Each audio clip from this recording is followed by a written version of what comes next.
இந்த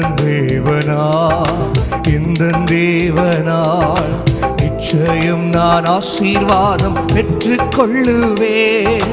உந்தன் வசனம் கை கொள்ளுவேனா, உந்தன் வழிகளில் நான் நடந்திடுவேன்.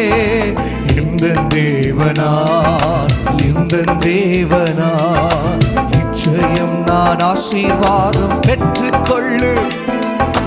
உந்தன் வசனமே கை கொள்ளுவேனா, உந்தன் வழிகளில் நான் நடந்திடுவேன்.